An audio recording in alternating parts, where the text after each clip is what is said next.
is one of the most difficult tasks we do in our lives. But that's driving a car, not racing a car.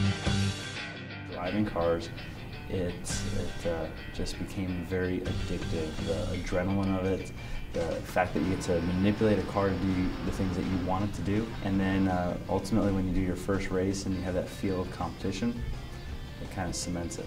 There's something about coming to a race, whether it's the military elements and the flybys and the national anthem. When you come to a race, there's something about it that makes you just feel very, very American.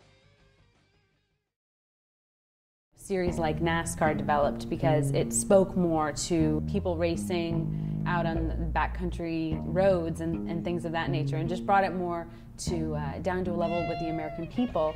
I don't think that the sport knew when it developed that it would turn into what it is today. The sport in this country, per se, might attract more of the action. So I think NASCAR is very popular because it's very well orchestrated, and you do have a lot of wrecks which are entertaining. It's a form of entertainment. In other parts of the world, it's seen as more of an elegant art form, and the crashes aren't as spectacular or not as important to the fans. It used to be a dangerous sport. It used to be one of those kind of going out and watching people live life on the edge. It's changed, but people still, I think, go there to see a little bit of danger. Driving gives me the biggest thrill out of everything I've ever done. I've always wanted to drive, and I figured I might as well do something that I loved. If they don't know your name and you're 17, you will not make it to Formula One. Now it's turned into something where to be a part of a team, you have to be recognized very early. You have to be able to have the means to develop your talent early. It's so crucial at that time in your life, the 17 to 19 ballpark, sometimes even a little bit before that. It is the most important because, truthfully, this is a business.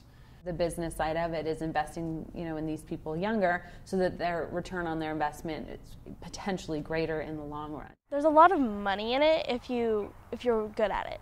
So if you're good from the start, then you'll be more successful and you'll be able to have more chances to race. I think that more and more in America, I think that the strain on youth is becoming greater. And in racing, I think that there is so much pressure on these young kids that they have some talent and they need to go out and find that money and find that backing and find that support.